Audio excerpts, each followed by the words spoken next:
Hello students, next हम discuss करेंगे exercise 9.2 के लिए question number 11 from a lot of 6 items. Total 6 items है, कंटेनिंग 2 डिफेक्टिव। ओके, तो टोटल जो आइटम हमारे सामने गिवन है वो है 6। उनमें से डिफेक्टिव जो है वो है 2, और मैं कह सकता हूँ गुड आइटम जो है वो बचे हुए 4 है। अब इसमें से 4 आइटम आपको निकालने हैं, गुड ही निकालेंगे एक तरीके से। If the random variable x denote the number of defective items. Okay, मैं लेट कर रहा हूँ x denotes number of defective items, है ना।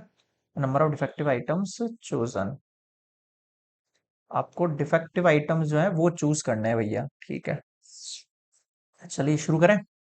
अब क्या क्या केसेस बन सकते हैं आपके पास डिफेक्टिव आइटम्स को लेके? पहली बात तो ये देखो, डिफेक्टिव आइटम्स को लेके जो केसेस बन सकते हैं वो ये बन सकते हैं, या तो जीरो डिफेक्टिव आइटम हो, आपने निकाला कुछ डिफेक्टिव निकले, या फिर 1 डिफेक्टिव आइटम हो, या फिर 2 डिफेक्टिव आइटम हो। क्यों ऐसा क्यों बन रहा हूं मैं? क्योंकि टोटल डिफेक्टिव आइटम 2 ही है। अब आपको 4 डिफेक्टिव निकालने, उससे कोई फर्क नहीं पड़ता। अगर 2 डिफेक्टिव है तो मैक्सिमम जो चांसेस होंगे वो 0 1 2 3 चांसेस बनेंगे, है ना। सबसे पहले प्रोबेबिलिटी डिस्ट्रीब्यूशन बनाएंगे, है ना। फर्स्ट केस सॉल्व कर रहे हैं, probability when X equals to 0। Zero का मतलब क्या हुआ?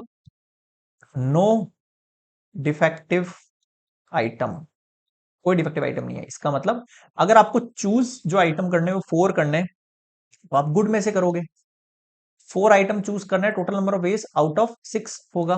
तो ये 4 फैक्टोरियल, 0 फैक्टोरियल, 4 फैक्टोरियल, फिर 6 फैक्टोरियल, फिर 4 फैक्टोरियल, 6 में से 4 गया 2 फैक्टोरियल, 4 फैक्टोरियल, 4 फैक्टोरियल मल्टीप्लाई, ये ऊपर जाएगा 4 फैक्टोरियल मल्टीप्लाई 2 फैक्टोरियल, 6 के लिए 6 मल्टीप्लाई 5 मल्टीप्लाई 4 फैक्टर। देखो 4 से 4 चला गया, फिर ये 4 से 4 चला गया, कितना बचा? इधर 1 बचा, 2 अपॉन 6 मल्टीप्लाई 5 बचा, 2 से 6 चला गया 3 टाइम, 1/15। ठीक है, आगे देखो,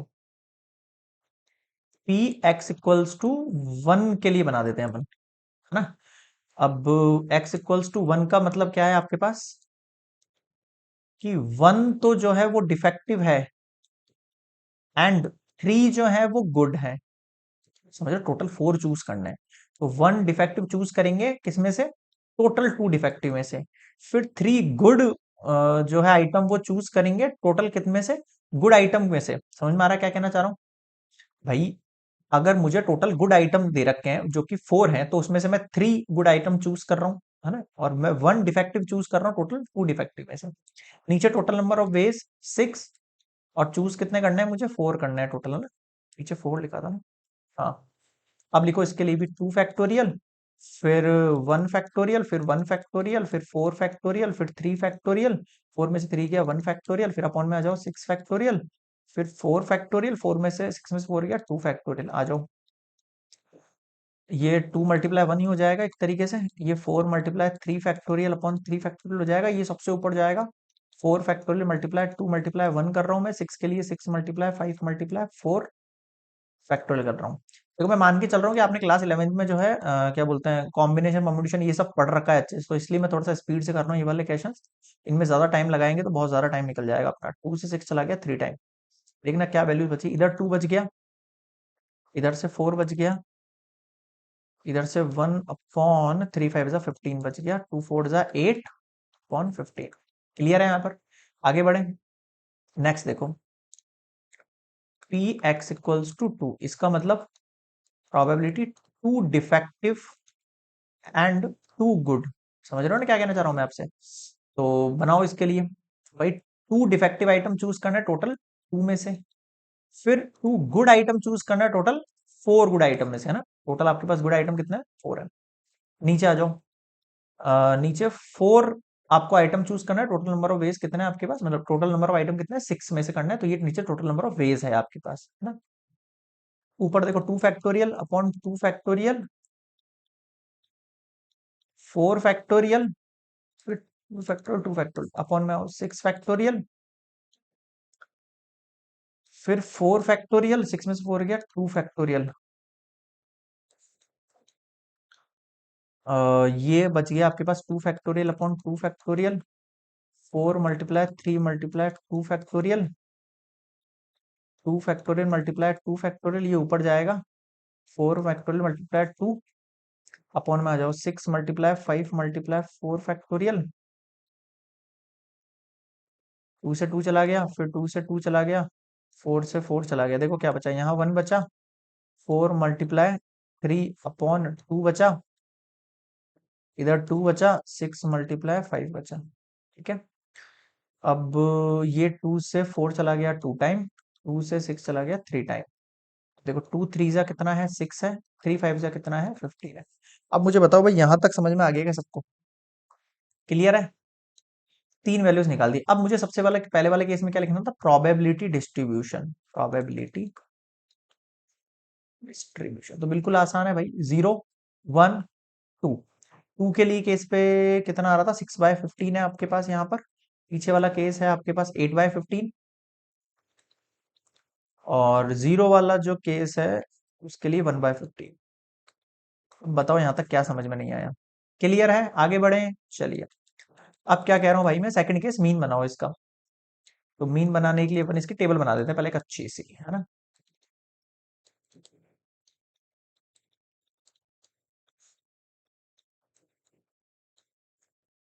zero one two, 1/15,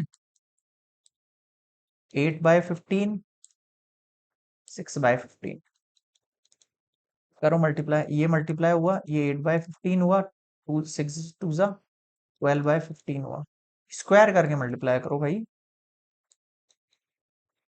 to to जा फोर, फोर सिक्स जा।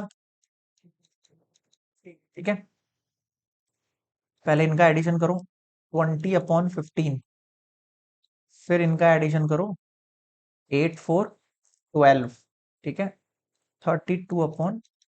बताओ क्या समझ में नहीं आया? क्लियर है भाई यहाँ तक? ठीक है, अब आते हैं अपन अपने आंसर पर। आंसर क्या होगा हमारे पास, सबसे पहले लिखना है मुझे मीन, समीशन पी आई और एक्स आई। 20/15, तो 5 4 जा 20, 5 3 जा 15। अब लिखते हैं अपन यहाँ पर वेरिएंस, है ना। ये सेकंड केस है और अभी ये थर्ड केस है ना, दोनों एक ही साथ समझा रहा हूँ। वेरिएंस के लिए क्या हो जाएगा, सबसे पहले समीशन पी आई एक्स आई का स्क्वायर में से माइनस करना है समीशन पी आई एक्स आई का होल स्क्वायर। सो 32/15 -4/3 इसका स्क्वायर।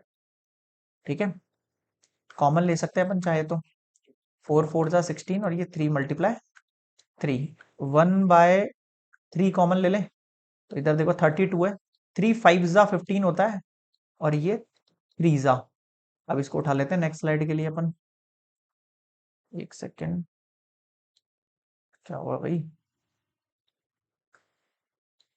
व्हाट, अरे क्या हो गया इसको, कॉपी क्यों नहीं हो रहा है भाई ये, पता नहीं क्या हो रहा है। भाई यहीं पे कर रहा हूँ मैं सॉल्यूशन, है ना, यहाँ पर देख लो थोड़ा सा एडजस्ट करके।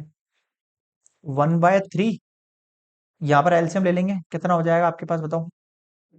ये हो जाएगा आपके पास 3 2 जा 6, 3 3 जा 9, और ये हो जाएगा आपके पास, एक सेकंड, ये कितना हो गया आपके पास, 80। क्या है, और ये 15 है, ओके। 96 80 90 कितना हो गया, 16, 15 3 जा 45। ठीक है, चलो शायद हाँ हैंग हो गया थोड़ा सा सिस्टम, है ना। चलो कोई नहीं, अपना काम हो गया, कैशन तो एंड हो ही गया। तो देखो ये तो आपका मीन हो गया है 4/3, और ये आपका वेरिएंस हो गया। अगर इसका वो पूछे क्या बोलते हैं इसको, स्टैंडर्ड डेविएशन, तो अपन रूट करके निकाल देंगे। क्लियर है? Complete question number 11। नेक्स्ट मिलेंगे 12 पर।